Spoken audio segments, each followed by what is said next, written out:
저희 집은 사남매로 모두 결혼을 했습니다. 저는 몇 년 전 이혼해서 아이와 둘이 살고 있는 상태이고요. 첫째 새언니는 10살, 둘째 새언니는 5살 차이이고 막내 새언니는 저보다 2살 어립니다. 그리고 저는 딸이 귀한 집의 막내딸입니다. 그렇다고 해서 엄청난 특혜를 받은 건 없습니다. 큰오빠와 작은오빠는 학자금과 차 전세금을 지원받았고 막내 오빠와 저는 대학을 안 가 학자금과 비슷한 금액의 현금과 차를 받았습니다.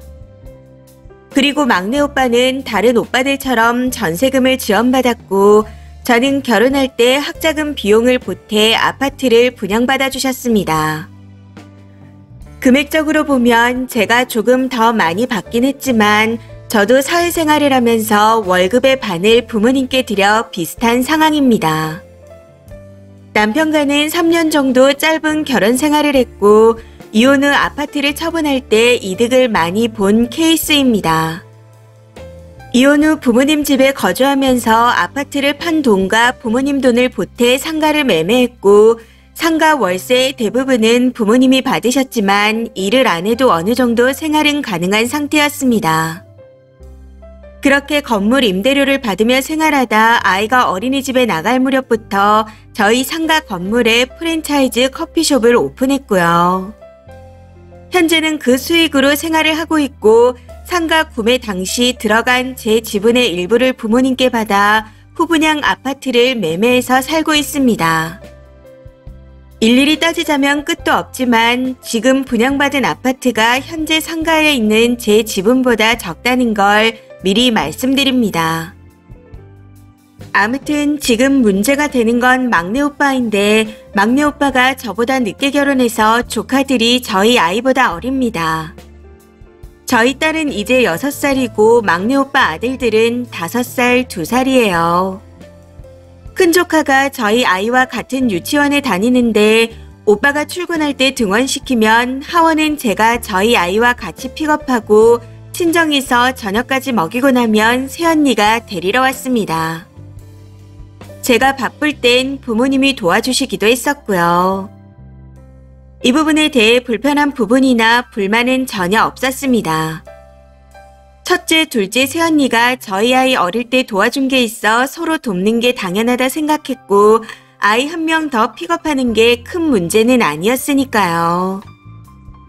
여기서 참고로 말씀드리자면 부모님께서 가끔 하원을 도와주시긴 하지만 아빠는 아직 일을 하고 계시고 엄마는 아빠 일을 한 번씩 도와주시며 전업주부 겸 취미생활을 즐기고 계십니다. 아무튼 제가 글을 쓰게 된 건 앞서 말씀드렸듯이 막내 새언니 때문입니다. 제가 올 2월에 분양된 아파트로 이사를 했는데 어차피 유치원 방학도 끼어 있어 아이가 한 달 동안 통으로 놀았습니다. 이사하고 아이와 둘이 여행도 다니면서 지냈었죠. 해서 새언니와 막내 오빠에게 내가 이런 상황이니 앞으로는 하원 픽업이 어려울 것 같다 하고 작년 말부터 이야기했습니다. 그런데 3월에 계약을 하면서 문제가 생기기 시작하더군요. 막내 오빠 집에 유치원 차량이 안 가거든요. 다행히 저는 이사한 아파트에 알고 지내던 아이 친구 엄마가 있어 한 번씩 하원을 도와주고 있고 저도 아이 친구를 같이 봐주기도 하고 있습니다. 아무튼 3월 신학기가 시작되고 저희 엄마가 막내 오빠 아이 픽업을 도와주셨는데 엄마도 일정이 있거나 아빠 일을 도와주시니 매번 해줄 수가 없는 상태입니다. 문제는 유치원에 연장반이 없다는 거죠.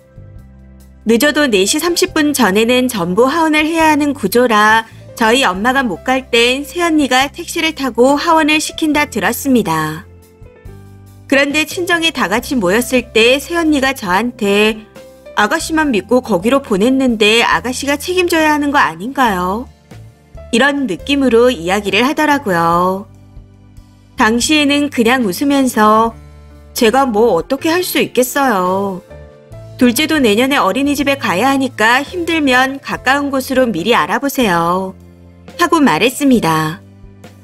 그런데 선생님들이 좋고 마음에 든다며 둘째도 거기로 보낼 예정이라 하더군요. 해서 알아서 하겠거니 하고 넘어갔었는데 3월 한 달 동안 우리 땡땡이 어떡하죠? 하원시키기 너무 어려워요. 아가씨네로 하원시키면 안 돼요. 하며 계속 연락을 해오는 겁니다. 저도 그때마다 바쁠 때는 지인한테 부탁할 때가 있는데 조카까지 부탁하기에는 너무 염치가 없어요. 내년에 둘째 어린이집도 이쪽으로 보낼 거면 언니가 해결할 수 있는 방법을 찾아야 할 것 같아요. 그도 아니면 어린이집을 옮기는 게 맞는 것 같고요. 하면서 좋게 거절했습니다.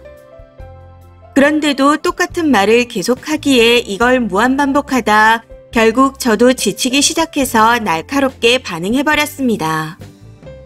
갑자기 이런 것도 아니고 이미 작년부터 말했는데 지금에 와서 이러면 제가 더 당황스러워요.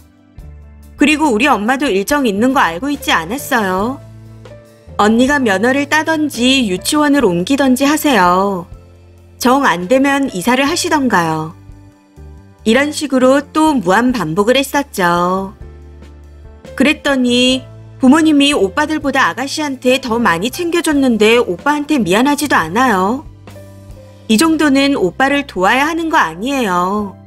하고 말하는데 정말 어이가 없었습니다.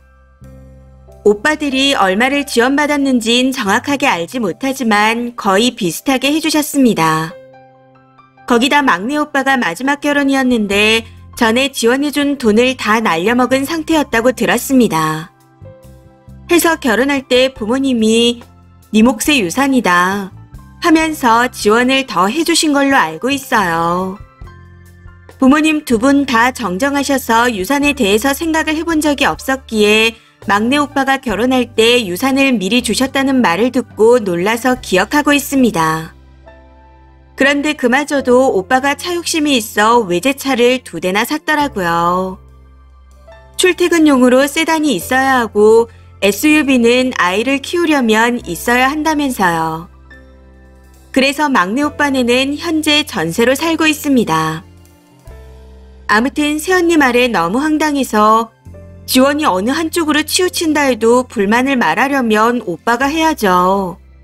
이건 언니가 할 말이 아니에요. 하고 말했더니 우리 남편이 아가씨 말이라면 껌뻑 죽어요. 아가씨가 지금 이혼까지 했는데 그걸 어떻게 말하겠어요?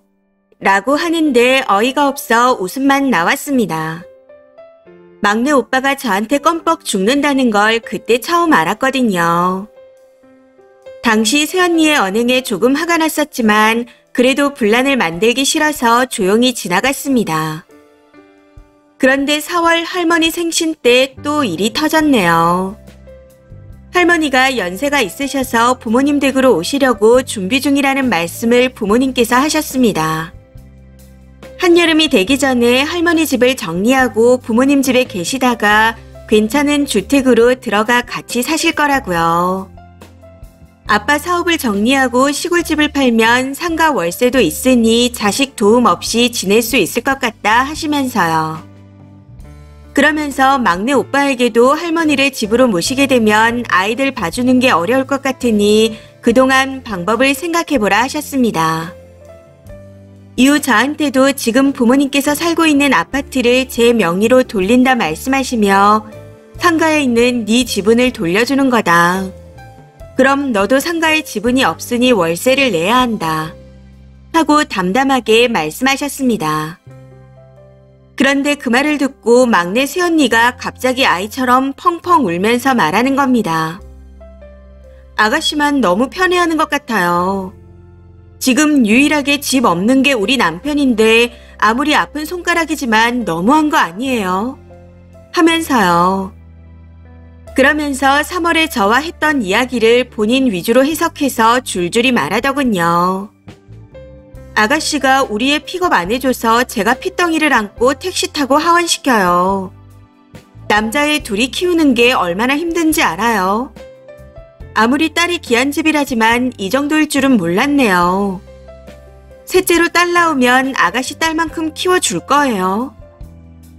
새언니의 말에 집안이 한바탕 난리가 났고 막내 오빠는 바로 언니를 데리고 나가버렸습니다. 이후 영문을 모르는 부모님과 오빠들이 무슨 일인지 물어보셔서 그간 보내온 톡 내용을 다 보여드리고 설명드렸고요.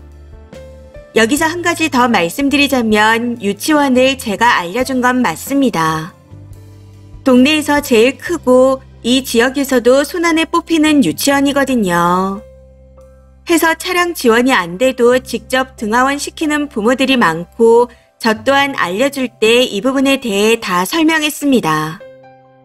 그걸 알고도 새언니가 보낸 거였고 그 전까지는 등하원을 오빠와 언니가 알아서 했습니다. 둘째가 태어나면서 힘들 것 같아 제가 도와준다 하면서 같이 하원시키기 시작한 거였는데 무조건 저 때문에 힘들다 말하니 저도 황당할 수밖에요. 그 일이 있은 다음날 막내 오빠도 이야기를 전해드렸는지 미안하다 사과를 해왔고 그 일은 그렇게 마무리가 되나 싶었습니다. 그런데 며칠 전 막내 오빠 부부가 찾아와서 또 이상한 소리를 하더군요. 전세 대출 이자를 저한테 줄 테니 부모님 집이든 제가 분양받은 집이든 들어가 살고 싶다고요. 막내 오빠가 사는 집이 전세인 건 알고 있었지만 대출이 끼어 있다는 건 이때 처음 알게 되었습니다. 제가 알고 있는 금액은 차 2대를 사고도 전세 대출을 받을 정도가 아니었거든요. 심지어 막내 오빠네 집과 부모님 집이 전세금만 2억이 넘게 차이 납니다. 근데 대출이자만 주고 거기서 살겠다니요. 솔직히 금전적인 부분도 문제였지만 한 달 동안 새언니의 선 넘는 언행에 고통받은 게 먼저 생각나 절대 그렇게 하고 싶지 않았습니다. 거기다 오빠 말대로 해준다 해도 언제 이사 나갈지 모른다는 생각이 들어 더 싫었고요. 심지어 증여받은 상태도 아닌데 이렇게까지 나오니 없던 정도 다 털리는 느낌이었습니다. 그래서 할머니가 부모님 댁에 들어오면 아이들은 어떻게 할 건지, 오빠네 자산 상황은 얼마인지, 보증금과 월세는 얼마를 줄 거며 살다가 언제쯤 이사를 나갈 건지 정확하게 알려달라 했습니다. 만약 내가 그 집을 증여받는다면 상가 월세를 못 받게 돼서 여유있게 알바를 써가며 카페 운영을 못한다.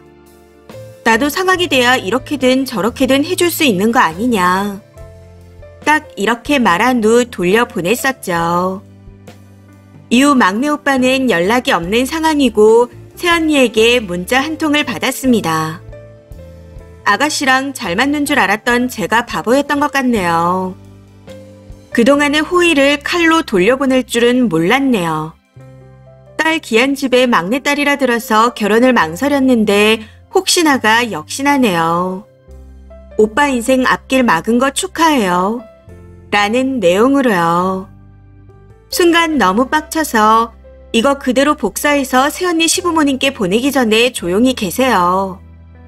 진짜 딸 귀한 집 막내딸의 위력을 보여드리기 전에 라고 단문을 보냈더니 현재까지 연락이 없는 상태입니다. 저는 부모님도 저도 상식적이라고 생각합니다. 막내딸이라고 이쁨은 받았지만 머리 텅텅도 아니고요. 제 입장에서 보자면 새언니의 요구가 너무 어이가 없고 기가 찰 뿐입니다. 도대체 무슨 생각으로 이러는 건지 이해할 수가 없네요. 사실 이해하고 싶지도 않지만요. 신우의 짓 한다 생각하는 분들이 있을진 모르겠지만 저는 새언니가 원하는 대로 해줄 생각이 전혀 없습니다.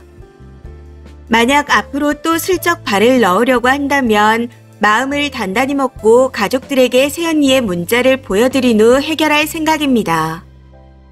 이런 생각하는 제가 나쁜 건가요? 댓글입니다. 첫 번째, 막내 오빠를 잘못 키우셨네요. 안타깝습니다. 근데 자식이 여럿이면 그중 하나쯤은 모질이가 꼭 있더라고요. 쓴이 댁에선 그게 막내 아들이고, 그러니 전세 사는데 외제차 2대씩 굴리고 골라온 여자도 저 모양이겠죠. 쓴이가 더 혜택 받는다고 한들 부모님이 주신 거지 지들 걸 뺏어서 준 게 아니잖아요. 더 받은 것도 별로 없는 것 같지만요. 아들 이혼당할까봐 벌벌 하시는 분들이 아니라면 이를 키워요. 꼬장 부리다 보면 몇 푼 떨어지겠지 하고 버리는 개수작일 뿐이니까요. 두 번째, 쓰니 막내 오빠 부부 같은 사람들은 욕심이 드글드글하고 허세 있고 경제관념이 없어서 끝없이 요구할 겁니다. 지원받은 거 날려먹고 유산까지 미리 받았음에도 전세 대출에 외제차 2대까지. 저렇게 살면서 부모님 거, 동생 거 더 뜯어먹고 살려고 혈안이 됐네요. 저거 못 말립니다. 쓰니와 쓰니 부모님이 독하게 대하셔야 합니다. 지들 자식 케어도 못할 거면서 욕심만 가득이네요. 세 번째, 받을 거 다 받아놓고 욕심에 외제차는 2개 끌면서 쪼달리니까 막내 여동생을 끌어들여 이러는 거예요.